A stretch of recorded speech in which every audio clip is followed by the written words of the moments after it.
नमस्कार मंडळी, मालिका कट्टा विद अमृता या मनोरंजक चॅनलवर तुमचं मनपूर्वक स्वागत. कालच्या भागाची सुरुवात होते सायली आणि प्रतिमा आत्याच्या गप्पांनी. सायली म्हणते, प्रतिमा आत्या, मला खूप भूक लागली आहे. मी थालीपीठ घेऊ का? त्यावर प्रतिमा हसत म्हणते, अगं हो, नक्की घे. सायली थालीपीठाचा एक घास खाते आणि लगेच म्हणते, खरंच, जगातलं सर्वोत्तम थालीपीठ तुम्हीच बनवता. इतक्यात राकेश तिला टोमणा मारतो. तो म्हणतो, सायली, तुला जगाची चव काय असते हे माहिती आहे का? महाराष्ट्राच्या बाहेर कधी गेलीस का? यावर सायलीही शांत बसत नाही. ती हसत उत्तर देते, राकेश दादा, जगात कुठेही काहीही खाल्लं ना तरी आईच्या हातच्या जेवणाची चव कधीच विसरता येत नाही. सायलीचं उत्तर ऐकून राकेशही काही क्षण शांत होतो. त्यानंतर प्रतिमा राकेशकडे पाहत म्हणते, राकेश, माझं आणि सायलीचं नातं वेगळंच आहे. आमच्यात मायलेकीचं नातं आहे. मीच तिची आई आहे. असं म्हणत ती प्रेमाने सायलीला घास भरवते. दुसरीकडे अस्मिता पुन्हा बाहेर जाण्यासाठी तयार होत असते. हे पाहून कल्पना तिच्यावर चिडते आणि विचारते, आज पुन्हा कोणतं कारण शोधलंयस बाहेर जाण्याचं? अस्मिता शांतपणे म्हणते, मी स्मितला बाहेर घेऊन चालले आहे. प्रत्येक वेळी काहीतरी कारण असतंच असं नाही. माझ्यावर थोडासा तरी विश्वास ठेवा. मात्र कल्पना म्हणते, कोणावर विश्वास ठेवायचा आणि कोणावर नाही हेच आता कळेनासं झालंय. तुम्ही सगळे आमच्यापासून गोष्टी लपवायला लागलात.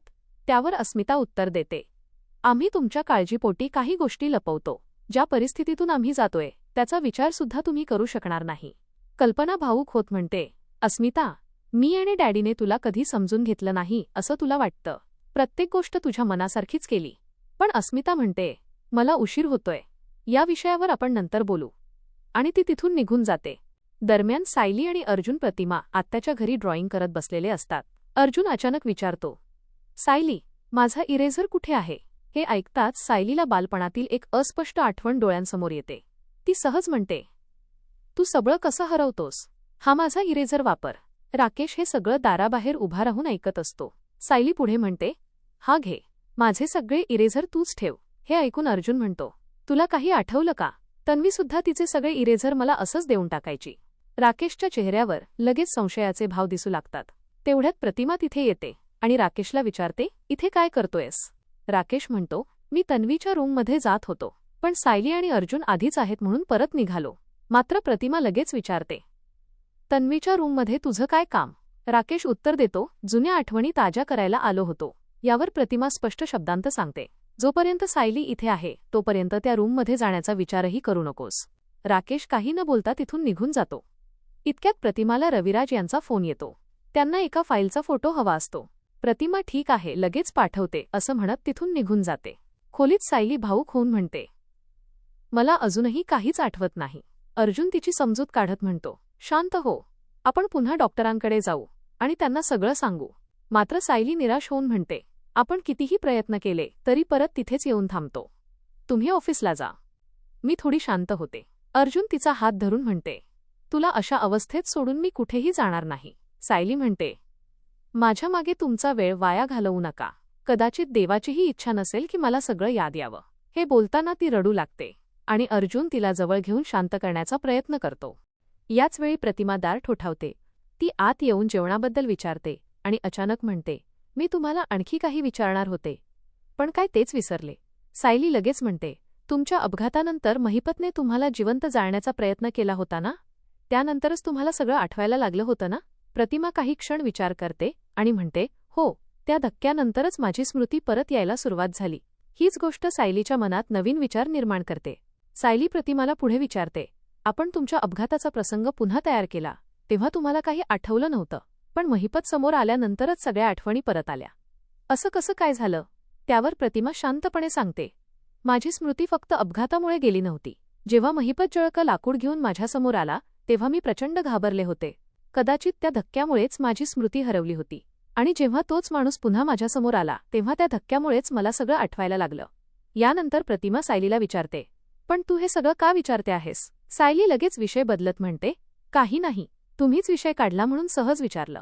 अर्जुनही म्हणतो, ठीक आहे, तुला काही आठवलं तर आम्हाला हाक मार, आम्ही खालीच आहोत. तेवढ्यात प्रतिमाची नजर त्यांच्या ड्रॉइंगवर जाते. ती हसत म्हणते, काय रे, तुम्ही दोघं लहान मुलांसारखी चित्र काढत बसलात का? यावर अर्जुन मिश्किलपणे म्हणतो, हो, सायलीला इरेझरचे डोहाळे लागलेत. हे ऐकून प्रतिमा हसू लागते आणि तिथून निघून जाते. प्रतिमा गेल्यानंतर सायली अर्जुनला चिडून म्हणते, मला लागलेले डोहाळे हेच एक कारण दिसतं का तुम्हाला सगळ्यांना? अर्जुन हसत म्हणतो, हो, कारण तेच सगळ्यांना सहज पटतं. यानंतर सायली पुन्हा गंभीर होत म्हणते, प्रतिमा आत्यांनी जे सांगितलं ना, त्यातून मला एक गोष्ट लक्षात आली. त्यांच्या मनावर जो आघात झाला होता तोच आघात पुन्हा झाल्यावर त्यांची स्मृती परत आली. मग माझ्या म्हणजे तन्वीच्या मनावर लहानपणी नेमका कोणता आघात झाला असेल? याच दरम्यान अस्मिता नोकरीच्या इंटरव्ह्यूसाठी आलेली होती. तिचा इंटरव्ह्यू यशस्वी होतो आणि तिला नोकरी मिळते. ती आनंदाने म्हणते, मला या नोकरीची खूप गरज होती. समोरची व्यक्ती तिला सांगते, आमच्या ऑफिसमध्ये वर्क फ्रॉम होम नाही. तुम्ही सांगितलं होतं की तुम्हाला लहान बाळ आहे. मॅनेज होईल ना? अस्मिता आत्मविश्वासाने उत्तर देते, हो, मी सगळं व्यवस्थित मॅनेज करेन. आणि ती आनंदात तिथून बाहेर पडते. दुसरीकडे सायली अजूनही विचार करत असते. ती म्हणते, प्रतिमा आत्यांना आधी काहीच आठवत नव्हतं, पण महिपत समोर आल्यानंतर सगळं आठवलं. मग माझ्याही बाबतीत असंच काहीतरी असेल का? प्रतिमा पुन्हा सांगते की महिपत समोर आल्यामुळेच माझ्या मनावरचा तो धक्का पुन्हा जागा झाला आणि मला सगळ्या आठवणी परत आल्या.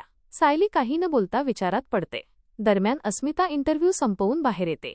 चैतन्य स्मितला घेऊन गाडीत तिची वाट पाहत बसलेला असतो.